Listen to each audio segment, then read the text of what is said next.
I never wanted to tell this story. Even now, as I say these words, my hands tremble, my breath shortens, and I can feel the weight of 1,000 unspoken confessions pressing against my ribs. But you must understand, this isn't just a story. This is a wound that never closed, a sin I can never atone for, a love that should have never existed. It started with a touch. Innocent at first, fleeting, something no one would have noticed. But in that moment, something inside me shifted. A crack in the foundation, a whisper in the dark. We were born into the same world, shared the same womb, breathed the same air before we even had names. Twin souls. Two halves of the same whole. And perhaps that was our curse. For years, we played the part of siblings. We laughed, we fought, we pretended that what we had was normal. But when the world wasn't looking, when the walls of our home closed around us, something darker thrived between us. A longing that had no name, a fire that had no right to burn. We knew it was wrong. We told ourselves that. Again and again. And yet, the silence between us became unbearable, the distance a cruel joke. The first time it happened, I swore it would never happen again. But lies have a way of sinking into your bones. Love, no matter how twisted, refuses to be buried. It claws its way back to the surface, demanding to be felt, to be acknowledged. They say the truth will set you free. But some truths are prisons of their own. Would you still call it love, if loving someone meant losing everything? We were born seconds apart, but from the very beginning, it felt like we had lived lifetimes together. Our mother used to say we entered the world holding hands, that even in the womb, we refused to be separated. And maybe that was true. Maybe that's why the idea of existing apart from each other never felt possible. As children, we moved as one. Where one of us went, the other followed, without question, without hesitation. It was an unspoken rule, a tether invisible to the world but unbreakable between us. In the small, sun-drenched town where we grew up, we carved out our own secret world, a world only the two of us could enter. It existed in the gaps between reality, the spaces beneath the willow tree in the backyard, the attic where dust danced like fireflies in the afternoon light, the woods where we whispered to the trees and let them hold our secrets. We spoke in a language only we understood, a strange collection of sounds and gestures, pieced together from childhood babble and inside jokes that no one else could decode. To the rest of the world, it was nonsense, but to us, it was everything. A single glance, a subtle tilt of the head, the flick of a wrist, these were our words, our sentences, the rhythm of our unspoken conversations. At school, we were never apart. When one of us answered a question in class, the other smiled as if the words had come from both of our mouths. At recess, we played on the outskirts, uninterested in the clumsy games of the other children. We had each other, and that was enough. More than enough. Nights were the same. Even though we had separate beds, we rarely used them. One of us would slip beneath the covers of the other, limbs tangled together like vines, sharing whispered thoughts and half-formed dreams until sleep took us both. It was a comfort, a certainty. The world outside was unpredictable, filled with people we couldn't quite understand, but in the quiet of our room, we belonged to each other. Our parents called it twin telepathy, laughed at the way we seemed to predict each other's thoughts before they were spoken. But it was more than that. It wasn't just knowing what the other would say, it was feeling it, living it. If one of us fell and scraped a knee, the other winced, a phantom pain blooming in the same place. If one of us was scared, the fear passed between us like an echo, lingering until we were close enough to drown it out together. As we grew older, the world started to push in, started to tell us how things were supposed to be. Friends, separate interests, different paths. But none of it ever made sense to us. The more they tried to pull us apart, the stronger we clung to each other. There was a quiet understanding between us, something neither of us dared to name. A need that ran deeper than words, deeper than blood. Even then, we knew.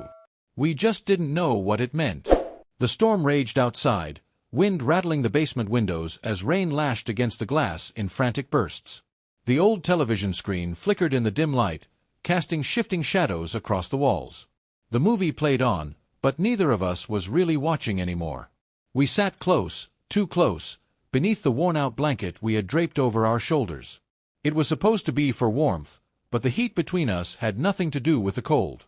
Our arms pressed together, skin burning through the thin fabric of our sleeves. Every time one of us shifted, The other went still, breath held, waiting. A scene on the screen changed something romantic, quiet, a lingering moment between two characters who had been circling each other for too long. It should have been nothing. It should have been forgettable. But in the space between us, something shifted. I felt his gaze before I saw it, a weight heavier than anything in the room. My fingers tightened around the blanket's edge, knuckles white. I told myself not to look, but my body had never listened when it came to him. Slowly, I turned my head, met his eyes in the flickering light. Neither of us spoke. Words had abandoned us long ago, left behind in childhood when our bond had been something innocent, something unquestioned. Now, silence stretched between us, thick and suffocating, charged with something we had never acknowledged but had always felt. His hand moved first, barely, just the faintest brush of fingers against mine. It could have been an accident, but it wasn't. I didn't pull away. The movie's glow cast sharp lines across his face, his expression unreadable, but his breathing was uneven, mirroring mine. Thunder cracked outside, loud enough to shake the walls, but it may as well have been a whisper compared to the storm inside me. I should have said something. I should have laughed, made a joke, moved away. But I stayed. His fingers slid between mine, hesitant, testing, as if waiting for me to stop him. I didn't. I couldn't. The warmth of his skin sent a shiver through me, something I felt down to my bones. He exhaled sharply, like he had been holding his breath for too long. My name left his lips, barely a sound, just a breath in the space between us. My throat tightened. I couldn't answer him. Then, slowly, he lifted his free hand, tracing the back of his fingers along my cheek. It was the gentlest touch, but it set fire to everything inside me. My eyes fluttered shut for half a second, a moment of surrender, before I forced myself to open them again. I saw it then, the same fear, the same longing, the same realization. This was wrong. But it didn't feel wrong. His hand lingered at my jaw, his thumb ghosting over my lips, and I leaned into it before I could stop myself. His breathing hitched. My heart pounded so loudly I was sure he could hear it. We had spent our entire lives side by side, inseparable, connected in ways no one could understand. But this was something else. This was a line we had never dared to cross. And yet, we were already there. I felt him shift closer, the space between us evaporating. My pulse roared in my ears. I should have pulled away. I should have said his name like a warning, like a plea. But then his lips brushed mine, the softest, briefest touch, and everything unraveled. The world outside ceased to exist. The storm, the movie, the unspoken rules of the universe, none of it mattered. It was just us. And nothing had ever felt more right. Or more wrong. The first time after that night in the basement, we avoided each other. Or at least, we tried to. It lasted 2 days, 2 excruciating, endless days where we spoke only in nods and clipped words, where every accidental touch felt like an exposed nerve. But then, a message. "Are you awake?" I stared at the screen, my heart hammering. It was past midnight. The house was silent, except for the occasional creak of the old wooden floors settling in the dark. I hesitated, my fingers hovering over the keys. A minute passed. Then another. I could almost see him, lying in his bed on the other side of the wall, holding his phone, wondering if I was as scared as he was. "Come outside." I didn't even think. I just moved. The hallway was a minefield of noise, the floorboards betraying me with every careful step. I held my breath, creeping past our parents' room, past the dim glow of the clock on the kitchen stove, out the back door where the night swallowed me whole. He was already there, leaning against the porch railing, his arms crossed like he was trying to contain something too big to hold inside. His face was shadowed in the moonlight, but his eyes found mine immediately. Neither of us spoke. We didn't need to. I stepped forward, and his arms opened for me like they always had, like I belonged there. The first time we kissed after that night, it was different. It wasn't a mistake. It wasn't something we could pretend hadn't happened. It was a choice. A quiet surrender to something we didn't understand but couldn't fight anymore. After that, everything changed. The days became a game of stolen glances, fleeting touches that lasted a second too long. A brush of fingers when passing each other in the hallway. The way his knee would press against mine under the dinner table, The way I'd hold my breath so no one would hear how it affected me. The texts started coming more often. Meet me in the attic after everyone's asleep. I miss you. I can't stop thinking about last night. Every message sent a thrill through me, an ache that had nothing to do with longing and everything to do with knowing we shouldn't feel this way. We found ways to be alone. We made excuses to leave the house at the same time, pretending to go separate ways only to meet in the woods behind our neighborhood, hidden beneath a canopy of leaves where no one could see. We lived in moments. The way he would grab my wrist and pull me into an empty room, his breath hot against my ear as he whispered my name. The way his hands would tremble when they traced my skin, like he was terrified of what we were doing but even more terrified of stopping. Every second was edged with fear, but the fear only made it more intoxicating. Then came the close calls. A door left open an inch too wide. A lingering look caught by our mother's watchful eyes. The way my voice would shake when I tried to lie, to explain why we had disappeared for an hour during a family gathering, why our clothes were rumpled, why we looked at each other like the rest of the world had ceased to exist. One night, he was in my room, the door locked, his lips on my neck, his hands tangled in my hair. And then, a knock. My stomach dropped. He jerked back, eyes wide, panic flashing across his face. Our mother's voice. "Why is your door locked?" I scrambled off the bed, smoothing my hair, forcing air into my lungs. He was already halfway to the closet, slipping inside, silent as a shadow. I unlocked the door with shaking fingers. She stood there, suspicious, her eyes scanning the room behind me. "You okay?" she asked slowly, like she already knew something was off. I nodded too quickly. "Just tired." She lingered for a moment, then sighed. "Get some sleep." I nodded again. She left. The door shut. The air between us remained thick with the echo of what had almost happened. He stepped out of the closet, exhaling shakily. Our eyes met. "We have to be more careful," I whispered. But even as I said it, we both knew the truth. We wouldn't stop. We couldn't. It started with a look. A fleeting glance across the dinner table, something barely noticeable. But to her, it was enough. Our cousin Lila had always been sharp, the kind of person who noticed things others missed. And now, she was watching us. I felt it first, that prickling sensation of being observed, the way her gaze lingered a second too long whenever my brother and I were in the same room. At first, I told myself it was paranoia, that we were being careful, that no one could possibly know. But then came the questions. Why do you two disappear so much? Why were you in the attic last night? You're always sneaking off together, what's up with that?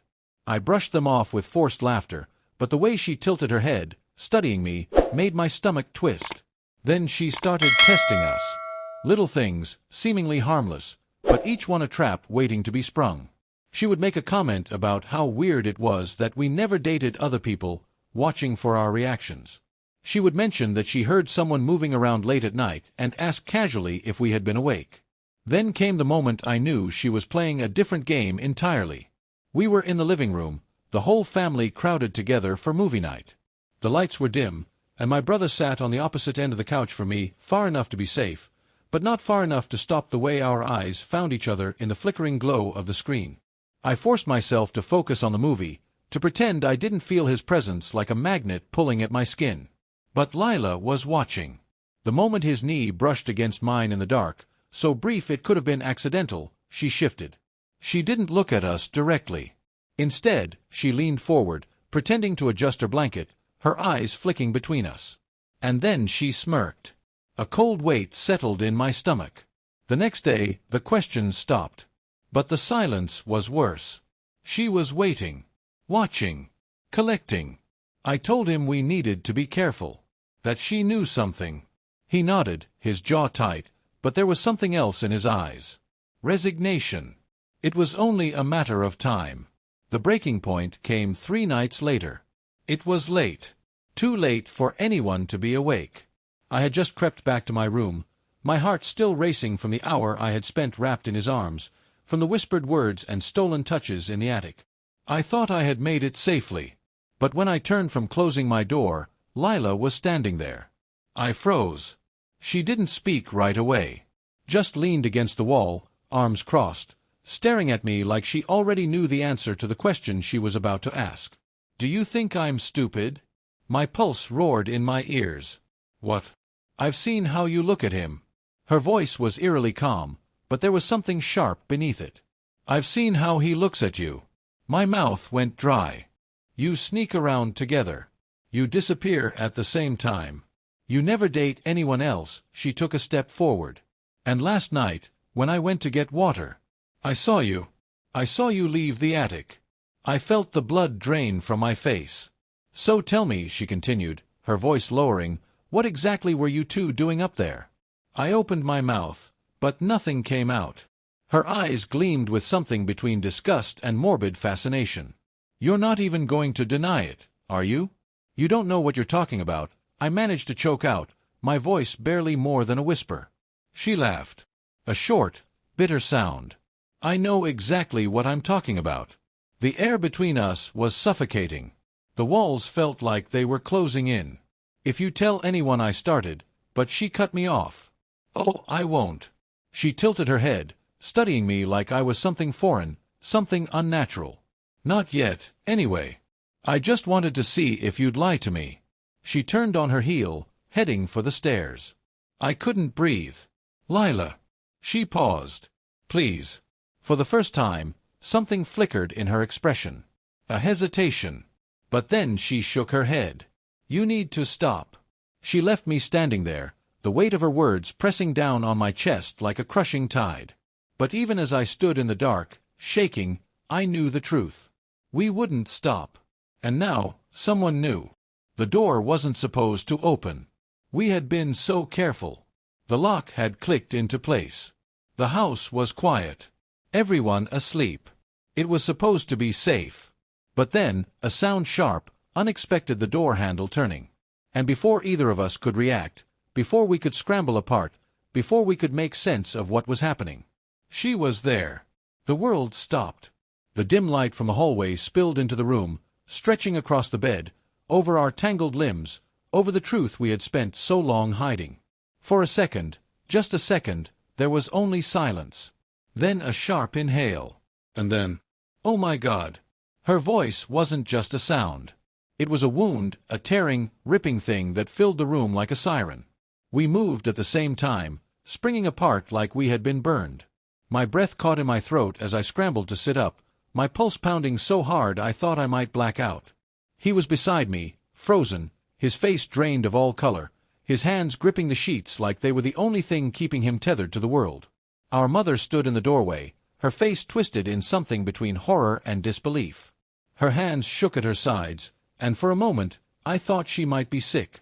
"No," she whispered, as if saying it aloud could undo what she had seen. I opened my mouth, but no words came out. She stepped forward, her eyes darting between us, searching for some kind of explanation, some way to make sense of what couldn't be made sense of. "Tell me I didn't just see that." Her voice cracked on the last word, and something inside me shattered. "Mom, don't." The word was sharp, slicing through the air, cutting off anything I might have said. She turned to him, her voice rising, shaking. "Tell me this isn't what I think it is." He didn't answer. He couldn't. His silence was an answer in itself. Her breathing grew ragged, uneven. "How long?" Neither of us spoke. "How long has this been happening?" Still, nothing. The silence only made it worse. She made a sound, then something raw, something that didn't even sound human. And then she grabbed the lamp from the nightstand and hurled it across the room. Glass shattered. A spray of light and shards exploded against the wall. "What is wrong with you?" Her voice was almost a scream now, filled with something beyond anger, something closer to devastation. "Your brother and sister." The words felt like a blade to the chest. We knew. Of course, we knew. But hearing it like that spat out, dripping with disgust, it was unbearable. She turned to me, her eyes wild, red-rimmed. "You were in his arms. In his bed. Do you understand what you've done?" Tears blurred my vision. My throat was closing, but I still couldn't speak. "This isn't love. This is sick." I flinched like she had struck me. She turned to him next, and I had never seen her look at him like that before, like she didn't recognize him. Like he was something twisted, something wrong. You were supposed to protect each other. Not. She choked on the words, shaking her head violently. Not this. I couldn't breathe. I wanted to tell her we hadn't meant for this to happen. That we had tried to fight it. That we had wanted to be normal, to be the way we were supposed to be. But none of it mattered now. None of it would make this any less of a nightmare. She turned away suddenly, pressing a shaking hand to her mouth, as if trying to keep from sobbing. Then, just as fast, she spun back around, her voice sharper than before. Get out. My stomach dropped. Mom. I said get out. I flinched, my whole body locking up. She pointed at the door, her hand trembling. Both of you. Right now. He moved first. Slowly, like he was in a daze, like his body was acting without his mind. I followed, my legs barely holding me up as we stepped past her, out into the hallway, into the cold, empty house that no longer felt like home. Behind us, she let out a breath that sounded like she was breaking apart. I don't even know who you are anymore. The words followed us like ghosts as we stepped into the darkness. And just like that, everything was over. Time has a way of dulling even the sharpest wounds, but some things never fade completely. Years have passed. Seasons have changed. Life has moved forward the way it always does, indifferent to the wreckage it leaves behind. I have a job, a home, people who care about me. To anyone looking in from the outside, I must seem normal. Just another person with a past they don't talk about. But some nights, when the world is quiet and my mind drifts against my will, I find myself back there. In the house we grew up in the spaces where we carved out a world of our own. Where it felt like we were the only two people who had ever existed. I don't speak to him anymore. That was the price we had to pay. A clean break, or as clean as something like this could ever be. Our mother made that choice for us the night she found out, but in the end, we made it too. It wasn't just for her, or for the shame that clung to us like second skin. It was for us. Because if we had tried to hold on, if we had fought harder, begged for understanding, dared to stay in each other's lives, what then? What would we have become? Some nights, I wonder if he still dreams about me the way I dream about him. If he hears my voice in the spaces between his thoughts, if he stops in his tracks at the sight of someone who looks like me from behind. I don't even know where he lives now. I could find out. It wouldn't be hard. But what would be the point? The past is a closed door, one I can never open again. But there are moments fleeting, sudden, impossible to prepare for when I hear a song, see a certain shade of blue, or catch the scent of rain on pavement, and it all comes rushing back. The stolen glances. The whispered confessions. The feeling of his hand in mine, of knowing with absolute certainty that we were never meant to be apart, no matter what the world said. But the world was louder. And so we let it decide for us. Maybe that was for the best. Or maybe we were cowards. I'll never know. And maybe that's the real tragedy of it all. But tell me, do you think love is something we choose? Or is it something that chooses us, whether we want it to or not? And that's where this story ends, or maybe, where it truly begins. But now, I want to hear from you. Was this love doomed from the start, or was it the world that made it impossible? Should we always follow the rules society sets for us, or are there moments when the heart knows something no one else can understand? Drop your thoughts in the comments. I want to know, what would you have done? If this story left you thinking, questioning, feeling something you weren't expecting, then go ahead and hit that like button. It helps more people find stories like this. And if you haven't already, subscribe for more tales that blur the lines between right and wrong, love and loss, desire and consequence. And if you're still caught in the weight of this story, wondering what happens when emotions defy reason, check out this next video right here. Trust me, you won't want to miss it. Until next time, keep questioning, keep feeling, and most of all, keep watching.